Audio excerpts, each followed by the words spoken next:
Good evening, everyone. I am London Breed, the 45th mayor of the city and county of San Francisco, and I'm so excited to be here with you at the Commonwealth Club tonight to talk about an important subject matter. So thank you all so much for being here. I want to begin with a story about a ship. We're next to the bay, we're right on Embarcadero, so why not? Built in 1935 in Connecticut, it was a commercial vessel. But in 1849, when word of gold spread across the world, its captain learned that hundreds of migrants were stranded in Panama, desperate to reach San Francisco. So the ship was rebuilt into a passenger vessel. It carried pioneers to the city during the gold rush, and when it arrived, most of the crew abandoned the ship themselves, looking for gold. Instead of sailing away, the captain ran the Niantic aground in what is now located at Clay and Montgomery, where the Transamerica Pyramid Building is. And there, it became something new. It became a store ship and warehouse holding cargo goods and supplies. It later became an office, and then the Niantic Hotel. The hotel burned, it was built, it was burned again, it was rebuilt. The earthquake of 1906 damaged it, and yet the hull of the ship still rests beneath our financial district today. From trade vessel to passenger ship to warehouse to hotel, through fires and earthquake, the Niantic persevered, and so did San Francisco. The story reminds us of something very fundamental. Reinvention is not new here. It's our foundation. In 1849, it was gold. In 1927, it was the television, invented right here in San Francisco. In the 1960s, it was culture and consciousness during the summer of love. In the 1990s, it was the .com, then mobile, then social, then the cloud, then this, then that. And now, artificial intelligence. During my time as mayor, I officially declared San Francisco the AI capital of the world, not just as a slogan, but because the facts supported it. We are home to companies like OpenAI, Anthropic, and Scale AI, and we have one of the highest concentrations of AI engineering talent anywhere in the world. Billions in venture capital flowing into startups, redefining industries. But what is here matters, but here's what matters most. AI for the sake of AI is not enough. The real opportunity is AI applied to humanity's greatest challenges. And that brings us to tech and biopharma. San Francisco sits at a rare intersection. Technology, life sciences, venture capital, and policy, all within a few square miles. Institutions like UCSF anchors one of the most dynamic biotech ecosystems in the world. And what makes this moment even more significant is who is in the room right now. For a long time, industries like technology and biopharma didn't always reflect the diversity of the communities that they served. Today, that is changing. Leaders from different backgrounds, different lived experiences, different communities, and not just participating in innovation, but helping to shape it. And that matters, because when the people building the future reflect the people living in it, the solutions are stronger, more thoughtful, and more inclusive. That density accelerates innovation. And the next frontier isn't just smarter software, it's accelerating drug discoveries, it's transforming diagnostics, it's shortening clinical timelines, it's helping people live longer and live better. During the pandemic, many questioned San Francisco's future, but innovation never left here. What I learned during that time is simple. San Francisco doesn't panic during a transition. It incubates. Moments of disruption are moments of redesign. The The same ecosystem that once built social platforms can now build longevity platforms. The same engineers who optimize data systems can now optimize clinical trials. This is evolution. Gold built this city once. Innovation has rebuilt it again and again and again. Now science and artificial intelligence together can redefine how long we live and how well we live.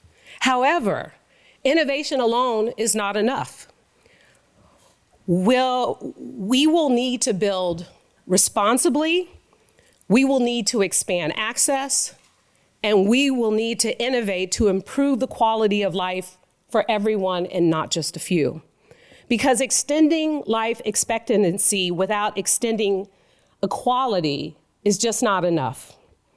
And this is where all of you come in. You are not just building companies, you are shaping the future of human longevity. You are determining how quickly cures move from discovery to patent. You are deciding whether breakthrough scales or stalls. Like the Niantic, this city and this industry will not be defined by one chapter. It will be defined by what we build next. And history tells us something important. When innovation reflects diversity of the people building it, the outcomes are stronger and more lasting. So let's make sure that the next chapter extends life, expands access, and improve the conditions for generations to come. And would you please now help me welcome the two co-hosts that are bringing us here tonight for this incredible discussion, Karina Kaufman, the founder of WeAre, and Dr. Carmen Banks, the founder of MelaninScience. Let's give them a round of applause. Hi, everybody. I'm Karina Kaufman. I'm the founder of WeAre. And hello, everyone. My name is Dr. Carmen Banks, and I'm the founder and CEO of MelaninScience. Yeah, so I want to give everybody, thank you for that, but I would like everyone, I'm just so appreciative that you're here. Carmen and I both are. We have multiple communities coming together to celebrate these Black executives on stage. So if we could please give yourselves a round of applause just for showing up. Thank you for that.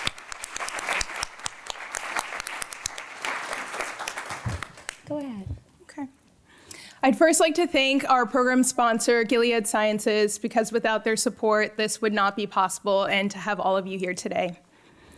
But I just wanted to say a few words. In the era where our world has become increasingly divided, creating spaces that are intentional to celebrate and uplift Black voices that are not only in the life sciences, but pioneering the innovation that's driving the economy is increasingly important. And had it not been for community organizations like MelaninScience and WeAre, platforms and allies like the Commonwealth Club and Michelle Meow, and industry supporters backing our vision, I likely would not be standing here today as a scientist working in one of the world's biggest biotech hubs. But our work is far from over and does not end at Black History Month. Less than 10% of the STEM workforce is comprised of Black and brown workers, and less than 2% is comprised of Black women. So it is my honor and absolute privilege to celebrate this brilliant panel of Black excellence at the intersection of tech and biopharma here today, and introduce Dr. Tashika Amir-Golizadeh, Senior Associate General Counsel, IP at Gilead Sciences.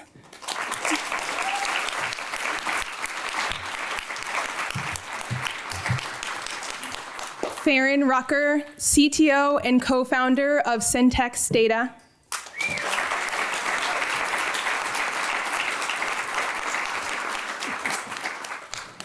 Dr. Sana Gaspard, CEO and founder of Rubitection.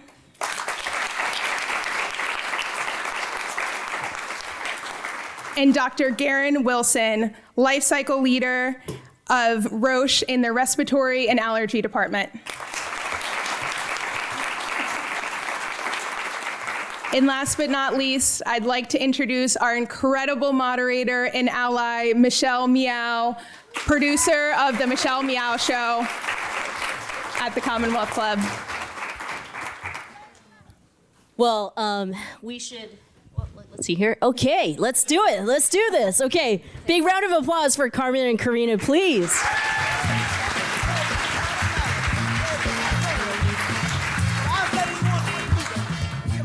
Oh, it's our walk-on music. Well, welcome everyone to the Commonwealth Club World Affairs of California. Before we get started, I think that as I was told in the green room, it's added value if we can just share a little bit of intro and a fun fact about ourselves. So I think we'll start with that. I'll go first.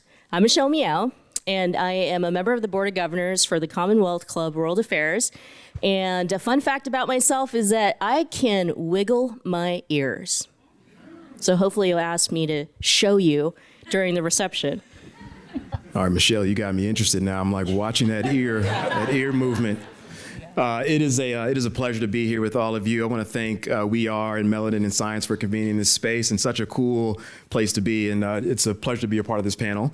So I'm Garen Wilson. I am a lifecycle leader within Genentech and Roche. And basically what I do is I help kind of steer science towards becoming a medicine. And then once it becomes a medicine, I kind of think about all the ways that patients can benefit from treatments across various disease areas. It's kind of the day-to-day. And then I help try to figure out where we should be exploring more science, where should we be investing more across respiratory and allergy. Fun fact, let's see. So this was like a surprise question we got backstairs. All right, here's a fun fact. I won a chili cook-off 3 years in a row with my signature chili recipe, Garen's sweet meat with a little bit of heat. And I'll just leave it at that, just to be provocative. Yeah. Okay, I will go. Lovely to meet everybody. Excited to be here. So my name is Dr. Santa Gaspard. I have my doctorate in biomedical engineering from Carnegie Mellon. I translated my PhD research out of the university into Rubidection, which I'm the CEO of right now. And we're developing an AI-enabled device and care management platform for chronic dermatology, chronic wound care, so like diabetic foot ulcers, bed sores, as well as cardiac health monitoring. A fun fact about me, 2 fun facts. I love anything on the water, and I can play the French horn. Oh. Okay. First off, happy Black History Month. Just super honored to be here. Let's see. Yeah, so CTO of Syntax Data. So 50% of organizations aren't ready to adopt AI. And so our primary goal is to help those teams and organizations. So we set up the data infrastructure, your business intelligence, we even do training. So the objective is to help organizations move faster with technology and AI, primarily in biotech, medtech, and life sciences.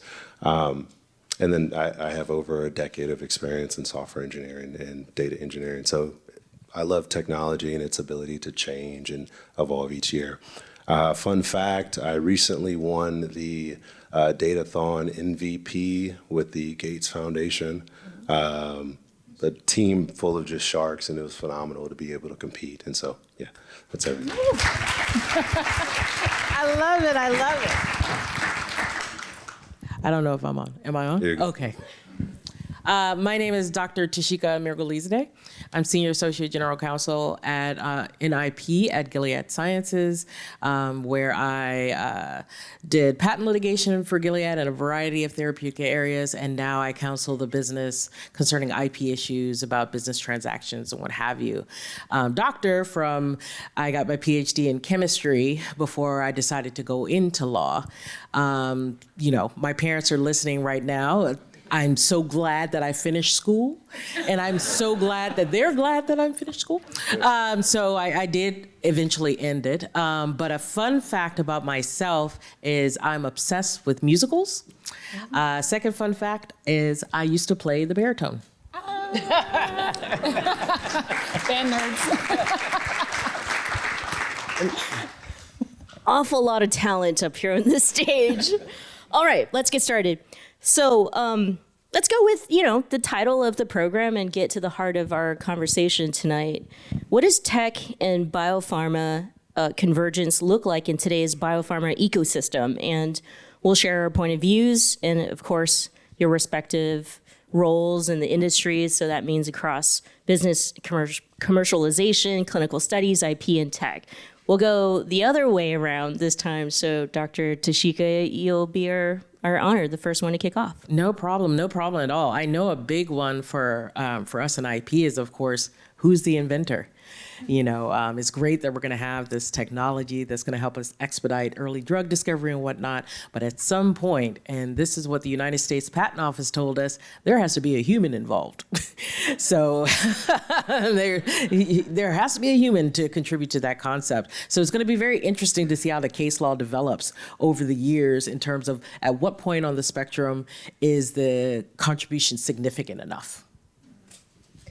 I wasn't going to mention it, but I mean, there is conversation right now where a certain specific person of power doesn't want a human involved. So let's come back to this point, because I would like to hear from the rest of the panel, their thoughts on this if they want to offer it. But we'll keep going down on the question of what does tech and biopharma convergence look like for you, Dr. Farron? Let's see. I'd say the biggest thing is the amount of data that we collect. And so there's a lot of still human data handling and things of that nature. So the amount of errors is reducing the quality of different models. So I think having like a strong data ecosystem that's able to process the data at whatever rate that organization needs is pretty critical. Some organizations are processing millions and billions of records, and so you can't do that in Excel and just kind of like some of the standard processes that are generally used. So I'd say, data collection, data handling, setting up an efficient ecosystem is extremely critical, especially now with all the AI and things of that nature. Dr. Sana? I would say I think that convergence looks like, from a healthcare perspective, medical tech coming into the home and it being easier to use. So think about edge devices where you can now use AI to do doctor level assessment and get remote care, which is hard right now because the infrastructure is not set up. AI is not quite there. The FDA is not quite there. And patients are not quite there, ready to do their own at home. But that's where everyone's headed.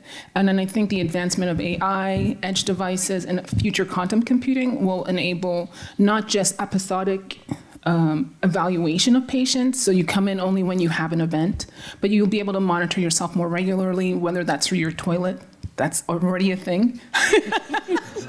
Whether that is through your toilet that's monitoring you regularly, like the license plate cameras, or you have actual medical devices that you purchase for specific things, along with companion diagnostics for biopharma. So instead of waiting for you to develop the condition, they can monitor and give you preventative tech. So I think it's going to shift a lot of healthcare into prevention, into kind of self-empowerment, and then also bring it into the home so we can have better healthcare, earlier interventions, a lower cost, ultimately. Thank you. Yeah, and so maybe I'll build on what my panelists are saying. I think this is a fascinating discussion to be a part of, and I think it's exciting that we're doing this in California, which is fundamentally the birthplace of biotechnology. The company that I work with started this 50 years ago, but you also are at the epicenter of AI and just kind of digital advancement. And I think fundamentally, like, the future of human health really is going to be born out of rooms like this and conversations like this, where we bring all these these areas together. I would say in convergence in maybe biotechnology probably is maybe in two domains. I would say it's disruptive. There's the barrier to become a biotech company is probably lowered. You can build an AI platform that can, discover new targets that can be used to develop therapeutics that can address disease. But I would say at scale in larger organizations is really integration. It's putting these new tools and systems in place that can accelerate the ecosystem of drug development, from target discovery to drug development to getting our medicines to patients faster. We are using AI across that entire ecosystem to identify, what type of areas we should be investing in, how we can speed up drug discovery. I think all of us know that we have family members and loved ones who have all kinds of serious diseases, and we want to see new treatments develop for those people faster. And so I think what we're seeing now with the ability for data to be, kind of more interpretable and more well-managed, more structured, the ability for us to look at that data and understand what is true disease versus what is noise. And that allows us to then develop the types of medicines that can address those areas, and we can deliver those those type of therapeutics faster. So I think the integration of technology and biopharma is incredibly exciting, and I think it's rooms like this that allow us to catalyze increased benefit. We're going to dig a little bit deeper in all of the points that you made. By the way, for the audience here, we do have question cards for you, so you probably noticed them, and you can engage in the conversation too. So if you have questions for our speakers, you can write them down, and we'll call for them a little later. If you need pens or pencils, we'll also pass that out. So let's dig deeper. From where you sit, where is the convergence of biopharma and tech already working? And then the second half of that question is, where is it still aspirational? We'll go back down this way. Yeah. Dr. Guerin. Yeah, so where I would say it's working in like drug development is in target discovery. So one of the kind of the earliest stages of drug development is just understanding why a disease is a disease. What is the kind of underlying biology that is going wrong, and what, drives that pathobiology, and then how do you better understand that and then better find ways to disrupt that bad disease process. And that is an area where, AI and technology is incredibly sophisticated in the areas of drug discovery. We can use simulations, AI labs in a loop. This is technology that we're doing, at Genentech, where we can simulate, different types of targets and then run that through machines that allow us to then match a target to a potential protein that could change the course of a disease. And so that acceleration allows us to then select the targets that have the best possibility of becoming medicines. Now, that is a long process, like target selection is at the beginning of that, but it's exciting to see AI accelerating our ability to just narrow the field in a more focused way, so our resources are deployed where we think they will have the best yield over the long course of drug development.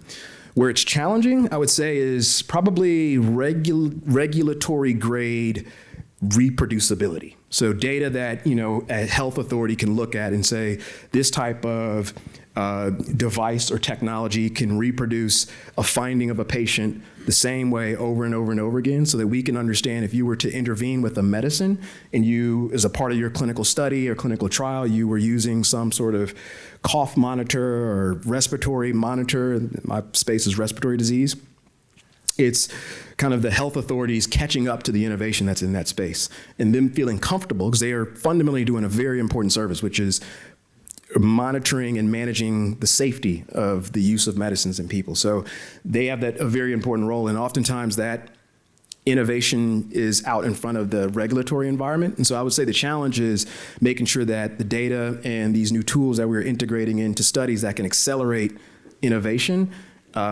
meet global health authority standards and can be considered when we are filing, our medicines for approval. Yeah. To build on that, I would say where I think it's working on the device AI side is on things that like radiology. So AI for imaging, like brain scans, heart scans, lung scans, cancer scans. It's usually a little bit more accurate than your physician, takes less time, and is already being used right now in hospitals to the point that people are asking, well, what's the purpose of the radiologist, right? Like, we're questioning his job. He went to school. We're like, do we still need you? Because AI is working so well. So that's the kind of place right now where AI is working around image processing in healthcare. I also think another place that's working is on the data analytics coming out of devices to give more accurate either diagnosis or progression of disease, but that's usually by disease state. Some areas where I believe we could go, or I would love if we went, which we are not there yet, but if we used AI and CRISPR, which I know is controversial, to do precision medicine. It's not.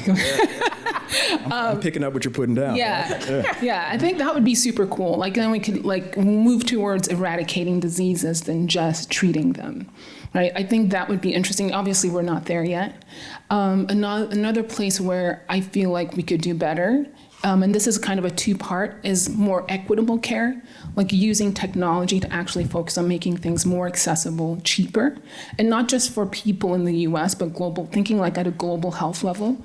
A lot of developing countries, for example, can't afford an expensive MRI, but they could run an AI algorithm on their phone, right, to look at a radiology screen, right, or to look at a heart image, right? I think we, as innovators in the US, I think we're not there yet, but what we should be doing is thinking how this increases global access to care. Because most people, even in developing countries, have a computer in their hand called a smartphone, right? And they don't have access to specialists. They don't have access to, a neurosurgeon, a heart surgeon, but they could run a code on their phone, right? They could go to a doctor and pay to get an imaging. Maybe they may not be able to pay for the whole process, but they could then run it on their phone and be like, now how do I get to the third step of treatment, right? And that would also help here in terms of like rural health.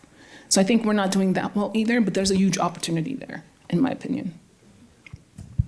Dr. Farron. Oh, yeah, this is a big one. Okay. So we're actually working on a platform, a health intelligence platform, with one of my partners, Neil Solomon, who's, I believe, in the crowd somewhere today. It's a really cool because we're exploring personalized medicine. So we're looking at diagnostic, prognostics, and therapeutic models. The tool or the platform is going to be designed to work with doctors. And I won't go into the weeds of everything we're working on, but it's not only physiological but genomic data.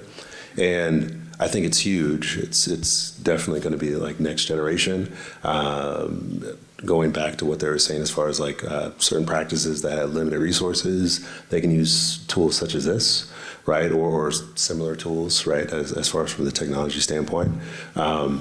But I couldn't have imagined 5 years ago that you'd be able to run such complex models from your phone or within a browser that you can do today with a high level of accuracy.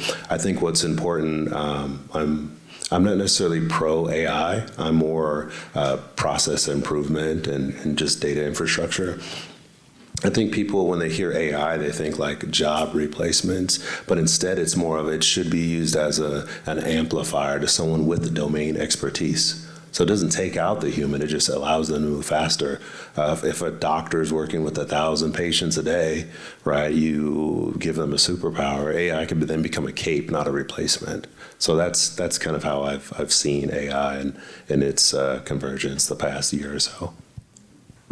Oh, I so love that point in terms of like not removing the person, not removing the human from the equation.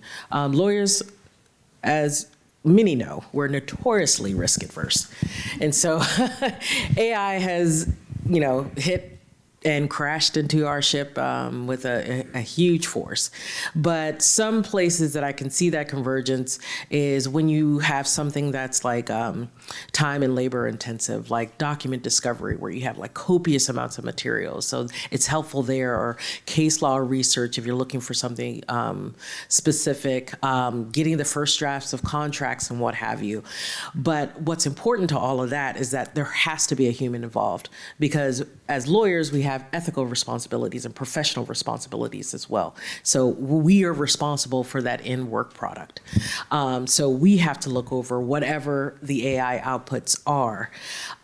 In terms of something aspirational, I remember someone saying something like lawyers can be totally removed from the equation and patent lawyers can be totally removed from the equation. And I'm like, no. We will always be around to bug you.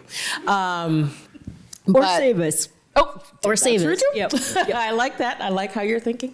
But that you'll have like patent attorneys that are able to just spit out a wholesale patent applications from AI and whatnot. But again, there are certain rules and laws that you need to follow and case law that you need to follow. So it's going to definitely still need a set of human eyes on it. So AI is great in terms of augmenting the human experience, but not replacing it.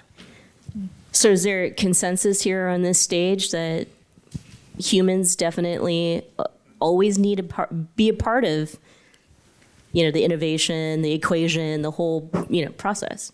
Well, certainly in biopharma, because a huge part of biopharma is trust. I mean, we're dealing with people. We're dealing with our family members and our loved ones and their health. And that's a very intimate relationship that you have with your doctor. And I think it's something that's shared and carried by the entire ecosystem that provides benefit to patients. So fundamentally, the most trusted interaction you're going to have with anybody is with someone that you trust. It's another person. And while I completely agree with the panel here, I think AI is an augmentation tool. It is an accelerator. It's something that we can use to enhance capability significantly. But you're fundamentally going to need the scientists. You're going to need the engineers. You're going to need the physicians and the clinicians, because that is the infrastructure of trust. That is the backbone of trust in our business. And so while I do think the future is going to be a kind of a combination of human and non-human employees in big organizations, I do think that is a very real and emergent reality. We're building that at scale within our organization. I'm sure many of you are seeing this come to life in your organizations. I'm playing around with the OpenClaw now, if you're building your own agents. And so I think, the reality of that is that there's going to be non-human employees working alongside human people, but in areas that fundamentally rely on trust for the delivery of benefit, the delivery of better health, the delivery of better outcomes, you're going to need people there. And that is the anchor. And don't we see that now? Like, we were told repeatedly over the years that AI is going to replace your job. AI is going to take this. AI is going to take that. But even tech folks are realizing that, we still have to have folks part of the equation, that it's not showing that return that they thought that was going to immediately come forth. I not gonna lie, I did run some questions through ChatGPT and asked their thoughts on what my script should sound like. Although Carmen and Karina did do the heavy lifting, and maybe later, if we have time, I'll read through some of the questions that they each, it had questions for each of you. I mean, it knew right away in less than whatever millisecond, it came up with it. It was fun. I might have, time for that. On that note, though, AI dominates the conversation, but where are you seeing less visible technologies quietly driving change across biopharma? Maybe we'll start in the middle and then spread out. Yeah. Go ahead, Dr. Farron. Yeah. I'll definitely let the ones who can kind of deep dive kind of respond to it. But in reality, when we hear AI, it's really only a small part of the equation. So AI really realistically is 15% of your entire solution. There's tons of other things, tons of other components. So when we're saying AI is just the thing people see and interact with, right? That's what's visible at the end of it. But it's really only such a small part. There's training, going back to kind of her previous comment. What is the AI ROI?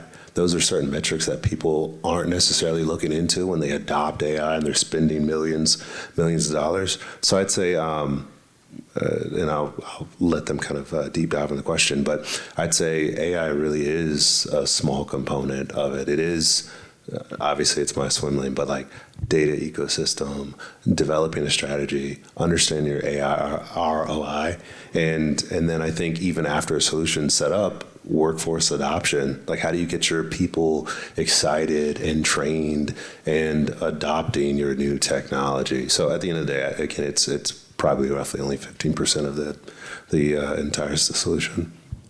Yeah, I would say the technology just quietly driving things, I think, is manufacturing, in part due to the current administration trying to bring manufacturing back, but that's also forcing innovation, which will, in terms of including AI to bring costs down so that it can be done stateside, but then also in making things a little cheaper.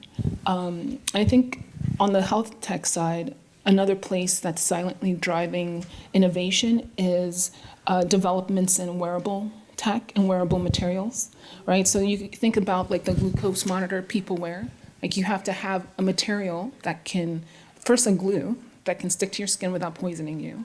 Then you have to have a device that's small enough to sit on you all day that people are not like, what is that? What is that? And it's hitting people as you're walking around. That takes a lot of engineering and a lot of finite manufacturing to do it also at scale. And I think you're gonna see a lot of that coming more to the forefront in the next couple of years, because as we all kind of said, AI is the new gold rush. But you can't have data without a device. Okay, right? So that's a big one everyone's overlooking. That's been overlooked for 10 years because it's been digital health, now AI, but where's all this data coming from? We've had a backload of data that people could just jump into with digital health, now jump into with AI. At a certain point, that bubble's gonna bust. We need new data, new equipment to collect that's more accurate, right? That's easy to use. That's going to come from manufacturing. That's gonna come from engineering design. That's gonna come from new materials. That's also gonna come from new bioprocessing techniques, right? So like, think of the future CRISPRs that might be coming out and being developed in the lab right now. Right? So quietly, no one's really talking about devices or manufacturing from an innovation standpoint. But you will see that states are applying for state funding to set up manufacturing. That's for a reason. It's not only going to bring jobs, but it's going to bring innovation. It's going to bring new products. And those will be things you guys will see in your home in like the next 15 to 20 years, in my opinion. I love that point. Again, I'm picking up more of what you're putting down. So I, like kind of in my day-to-day work, I work with manufacturing people and drug development people, so your doctors, your scientists, and I'm always surprised by the sophistication in our manufacturing organization, our colleagues. In biotechnology, the process defines the product. So how you make it, how you make that therapeutic, how you make that medicine that's directly injected into your arm, oftentimes if you're using a biologic, an injectable, or directly shot into your abdomen. People taking GLP-1s out here, these are new technologies. That is an immediate, your body kind of absorbs that immediately. And so the sophistication that goes into making sure that that is safe, making sure that it's a durable effect that can last over time is incredibly complex. And part of the innovation that we're seeing right now is just trying to extend the amount of time that a drug can be active in your system so that it's more convenient for a patient in their day-to-day life. Oftentimes people are familiar with taking a pill every day, but that's something you have to think about, you have to remember. If you're older, you have to kind of develop systems to just make sure you take your medicine. We've improved upon that. We've come up with infused medication, injectable medication that you can stretch out that duration of treatment. You can take a shot every week, every 2 weeks. In respiratory medicine, it's trying to extend that duration of treatment to every 3 months, every 6 months, once a year. There's been therapeutics that, you can do one shot for certain diseases. This is kind of innovation we've seen in multiple sclerosis. One shot and it fundamentally cures and creates long-term remission of relapsing and remitting multiple sclerosis. That's not a treatment that we have at Roche Genentech, but that's just innovation in the field. A lot of that comes down to just the sophistication of the engineers, the process managers, the people that can take a formulation, move it from bioreactor to bioreactor, figure out how to, make sure that the medicine that's sitting within that is stable, so that it can provide benefit over time, is incredibly sophisticated. And I would say, I would build on that as an incredible point. Well, I'm certainly not in league with these incredible people, being in law. But just for my own curiosity, I think what is amazing is with AI, part of AI is that thinking about this during Black History Month, that there are some certain diseases and what have you that are particular for African Americans. And it would be so extraordinary if we could use and parlay AI into drilling down, like using CRISPR or using some other technology that could really help us delve into what is the issue? What is that collective issue that makes African Americans or African American women unique targets for certain type of diseases? For example, uterine fibroids. Why is it so prevalent amongst African American women? So I'm hoping that AI has the most powerful punch in personal health. We have a lot of questions from the audience. They're real humans. So I want to make sure we have time to go through these incredible questions. Thank you so much for them. And anyone, if you feel compelled, can jump in and answer these questions. AI is still reliant on algorithms. What concerns do you have about the owners of the technology steering responses that align with profits over truth? Well, maybe my initial response to that, as you all can appreciate, biotechnology, drug development is a highly regulated space. There are a lot of lawyers, there are a lot of regulators, there are a lot of people that are kind of monitoring what we're doing because it's safety is at the end of it. It's people going to take a medicine and we have to render it safe. Or they're going to be a part of a research study and we have to make sure that safety is, at the center of what we do. So I do think maybe in some domains, AI tools and algorithms might incentivize a certain behavior with the kind of movement of capital that could be self-interested. I think there's a lot of filters in healthcare that prevent that from being a fundamental element of the healthcare enterprise at scale. I think our challenge right now is just trying to get health authorities to kind of view AI tools, like understand what an AI tool is producing. Like what are these insights that are coming out of this tool? And how do you then validate the methodology and the science that went into the outcome?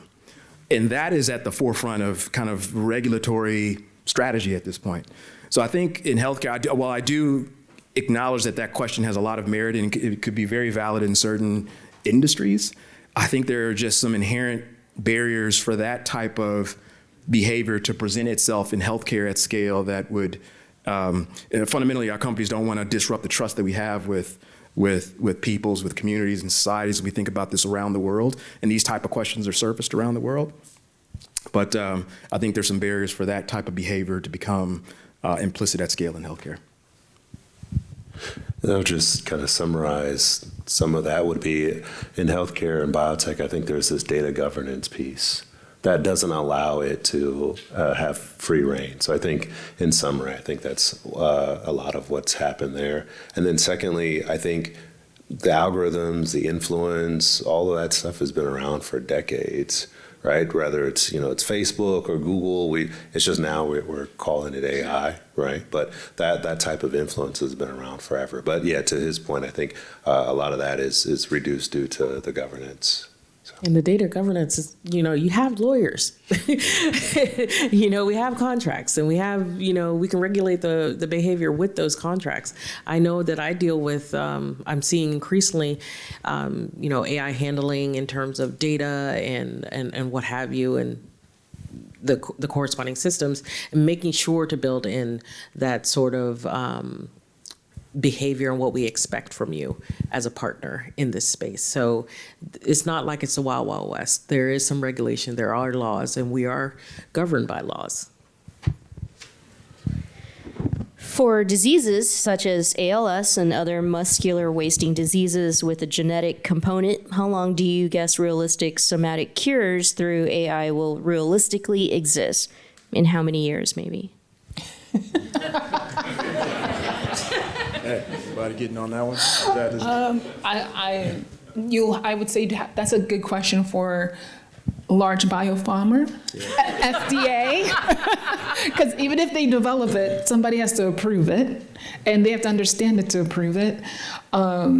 And generally, it takes like 10 to 20 years to even bring something to market that you can get approved, because you have to do such a large study. Not only do you have to validate the fundamental science, you have to have a study that's representative of the population who might get the disease. So that's not like 10 people, that's thousands of people across the country. And the overall results have to be accurate enough that they could approve a large biopharma company to sell it without killing people. So that just takes time.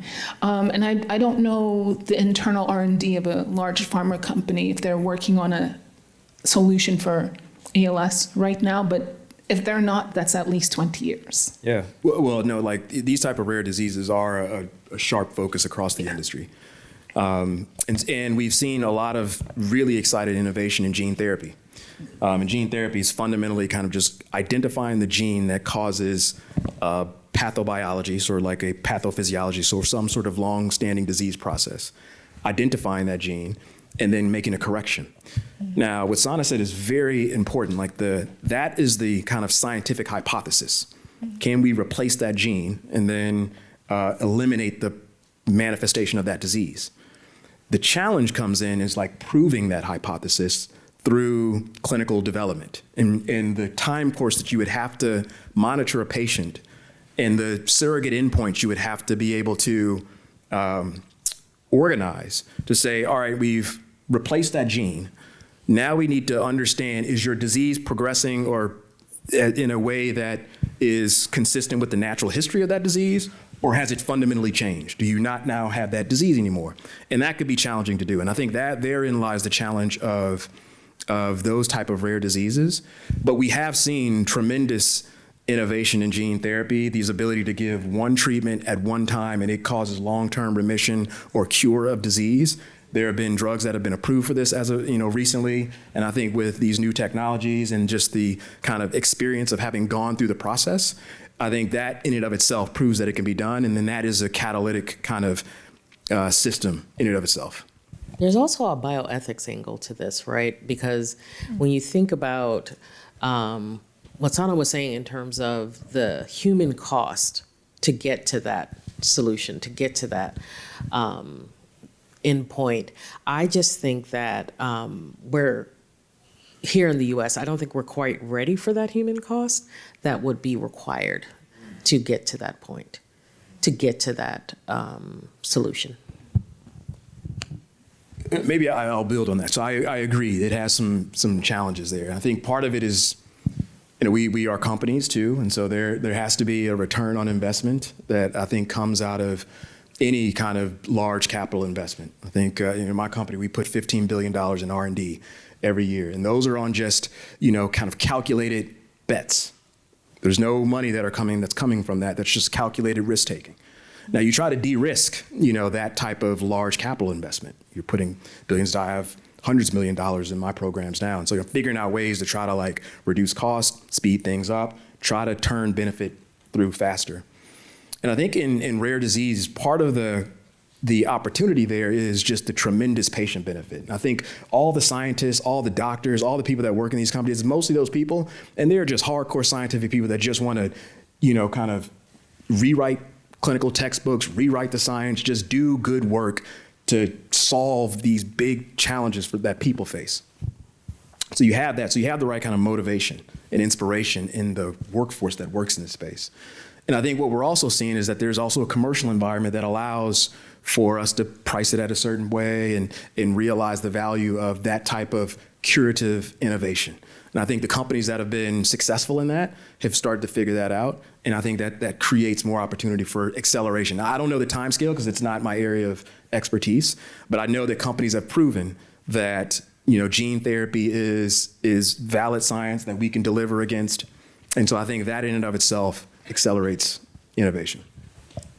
But just to close on that on the timeline, because there's so many regulated phases you have to go through, even after the lab development work is done, to do phase 1 animal studies, phase 2, animal studies, and phase 1 human studies, phase 2 human studies, phase 3 human studies, then you can submit to FDA, right? And again, it's not 10 patients, it's a representative population. So even if they're working on something, it's not something that can come out tomorrow.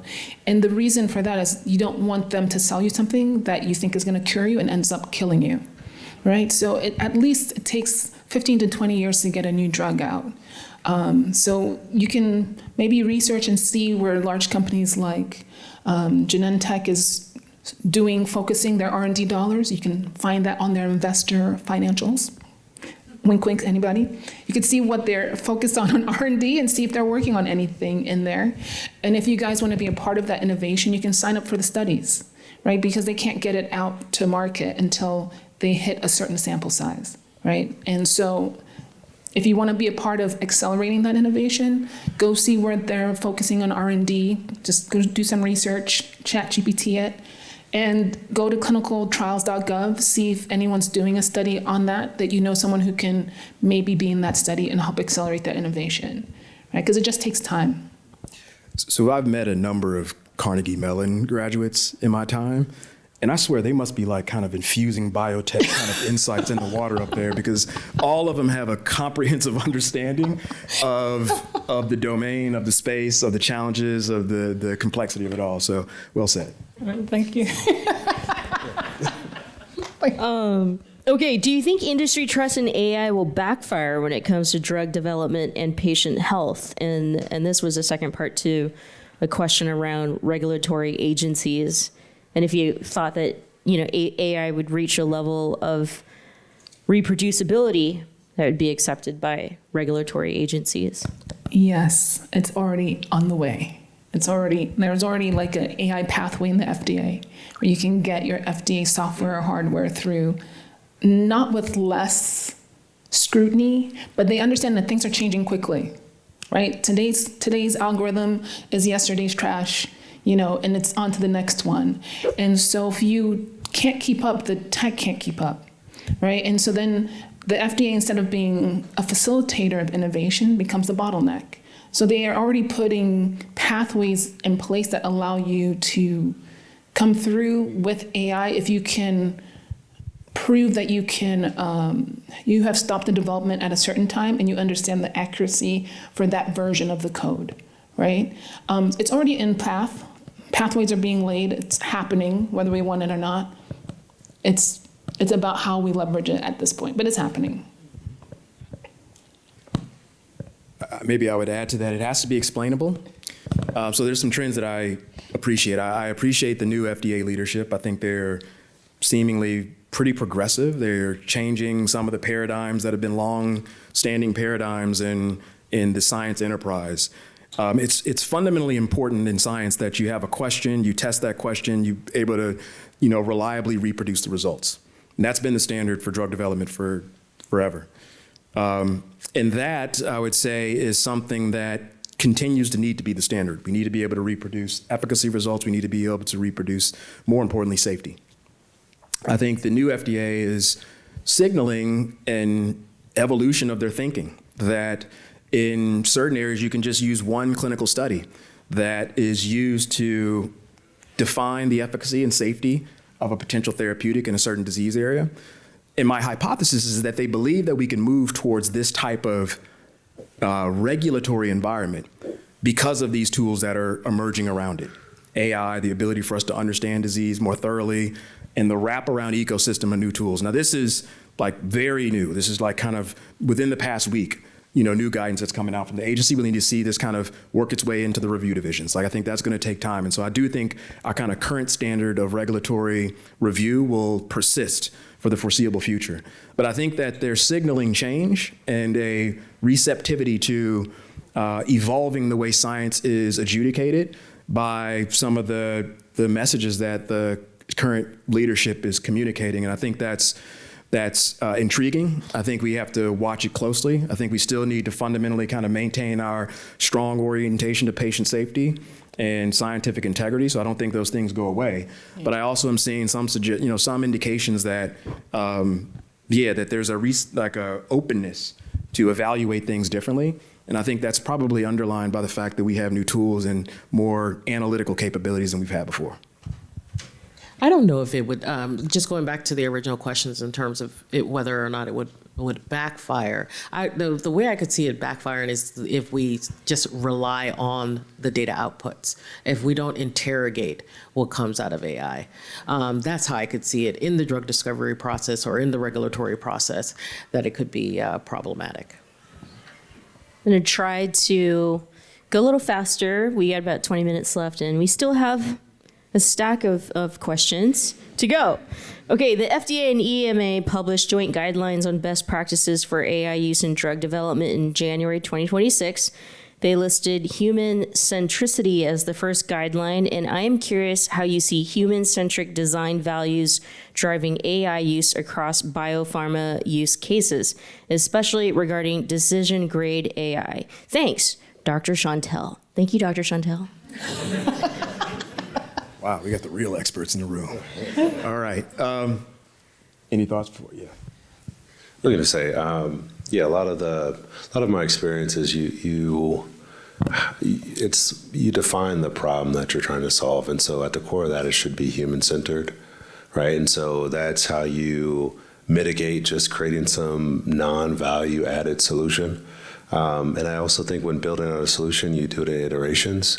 But yeah, I'd say throughout my experience, we try to have a strong focus on human-centered design, whether that's like the interface, whether that's the solution, whether that's how people interact with it. You doing that in iterations, you mitigate just creating something that doesn't add value. So that'd be my summary. Legally, for us, we have to have a human, right? It has to be human-centric.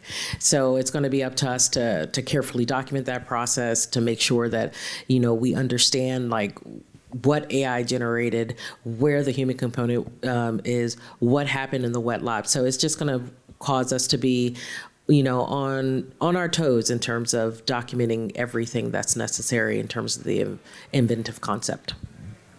And I'll maybe just kind of add on that briefly, like human-centric drug development has been at the core of what we do at Genentech. I see this within my programs. And we have a team that's focused on patient centricity and patient engagement. And that team sits right on life cycle teams with your development lead, your manufacturing lead, your commercial lead, your regulatory expertise, all of the experts that are responsible for kind of shepherding science to becoming medicines. And we have a patient person there to just make sure that we talk to patient groups, patients directly, that feeds into the protocols. A protocol is basically like what a clinical research agenda looks like, kind of what's the question that we're asking, how are we going to involve patients in this research program, how are they going to be tested, et cetera. And we use patients to like vet and validate all of that before we move towards operationalizing a clinical trial that we would enroll people in from all around the world.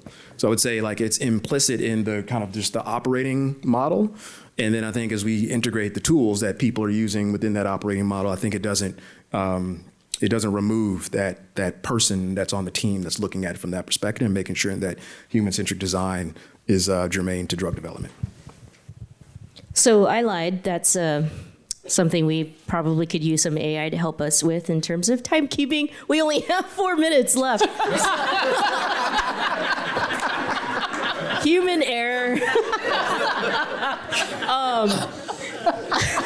On that note, I mean, we're all eager to go out there. We have more Black excellence right outside the door. We've got incredible wine that's pouring and some treats for you. So we want to make sure that you're able to network and socialize with each other. So if I didn't get to your questions, please hang on to them. Our speakers will stick around. Yes? Okay, cool. I'll wind down. And I was going to ask a question from ChatGPT. Do you want to entertain that maybe? And then, yeah? I think that's a great idea. I mean, just to test it. You've been teasing this all panel, so I feel like we only got to follow you there. Okay, look, they did give me some questions for each of you, but they did also give me some suggestions for strong closing questions. Human-centric. Use of AI. Okay, I'm gonna. Generous. Give us something easy. I'm gonna read it in the voice that I hear ChatGPT talking to me. 10 years from now.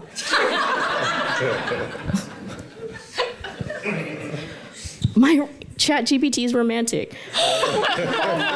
10 years from now, what breakthrough will we look back on and say, that changed everything? Tashika, Dr. Tashika, we'll go down. I would say a significant advance for breast cancer. I see that happening within 10 years.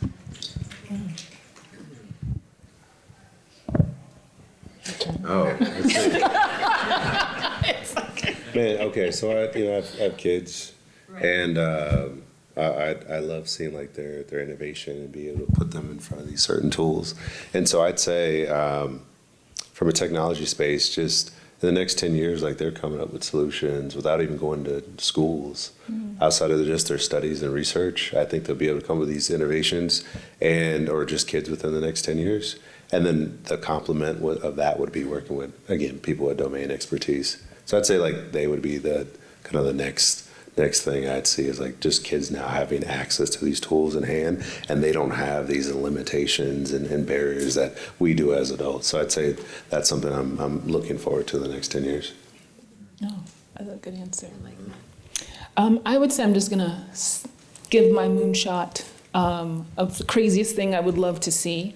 I would love to see the combination of AI, CRISPR, and stem cells. Oh, that'd be amazing. Yes, used to advance precision medicine, where we can not just target the genes as an adult, but even embryonically, and use it for tissue regeneration and growth, and think about dementia, if we could just, it's a buildup of plaque, but if you can also just help the brain regenerate, right? Oh, somebody agrees with me. We're not going to wait 10 years. Yeah, I would say that's where I would love to see innovation come, where people feel more safe and secure with things like CRISPR and the combination of stem cells, that we can actually do real research in that area to drive not just drug delivery, but tissue regeneration and addressing chronic diseases and catching things early. I think with the advancement of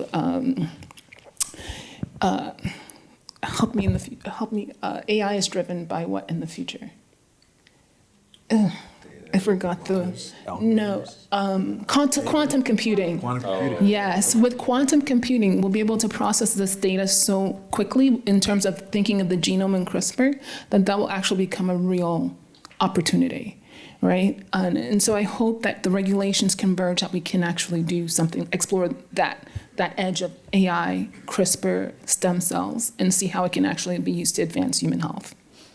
Amazing. All right, that's incredibly inspiring. Everything on the panel. All right, I would say for breast cancer, there's innovation on the horizon that's really exciting. I think so. I would say that there's something really exciting for breast cancer, like really exciting.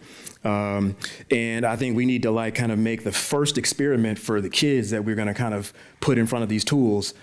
Kind of everything that you just described: stem cells, biology, quantum computing. Let's give that to the AI. Let's put them to task, because I think there's some solutions. And I may just add, very maybe selfishly, and then I'll give a professional one. Selfishly, my father passed away from pancreatic cancer. That's been one of the most intractable cancers to actually kind of drive innovation. There's encouraging signals, kind of immediate signals on the horizon. So I would just say, kind of, if we can figure out a cure for pancreatic cancer, I think we would have figured out breast cancer. We would have figured out a lot of the other cancers that we have innovation is further along, and that's a very challenging one to derive benefit in. And then I would maybe say professionally, which maybe is like a seed planted to the innovators and the entrepreneurs in the room, is if we can just reduce the cost of phase 2 and the clinical probability of success between phase 2 and phase 3 clinical studies through some convergence of AI tools, of health technology, of all the expertise that's on this panel right now, and then the kids that are coming up underneath that are going to kind of figure this out.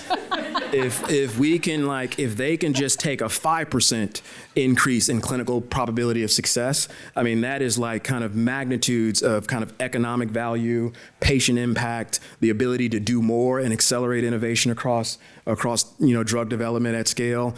It would be tremendous. And so I think just enhancements at kind of phase 2 and phase 3 probability of clinical success, optimized through the innovation that's emerging within rooms like this and the kids that come. Let's give a huge round of applause for all of our speakers, Dr. Guerin, Dr. Sana, Dr. Farron, and Dr. Tashika. Thank you all for being here and for having me as a moderator and for choosing the Commonwealth Club World Affairs of California for having this conversation. The allyship, the coalition, the energy, the friendship, I mean, all of it, to me, is such an honor, but also it is my hope that we're all here for a better tomorrow. And so I want to bring up our friends again who really made tonight possible, and I hope that we all walk out of here not only finding a cure for all of these diseases and world peace maybe, but that we'll walk out of here supporting these amazing two human beings, Karina Kaufman and Dr. Carmen Banks. Welcome back. I don't know about y'all, but I have goosebumps just hearing this entire conversation. But yeah, thank you so much again for having us. We have a whole suite of folks outside, which Karina will give some more context to. Yeah. And just want to really, thank you guys for being a part of this moment, for honoring our history, for honoring our legacy. And when you think of biotech, when you think of innovation, and when you think of people that are really driving this industry forward, I hope that you also think of the Black people that are doing that behind it. Yeah, that's right. Nice job. Thank you guys. You guys make it so fun too. That's why I just love my people, because it's just so entertaining. I love the banter, the back and forth. We got all these good dads here. Anyways, it's amazing.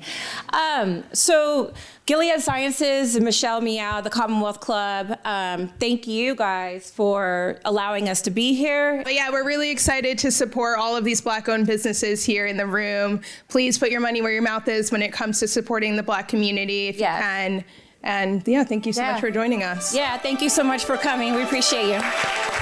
Thank you.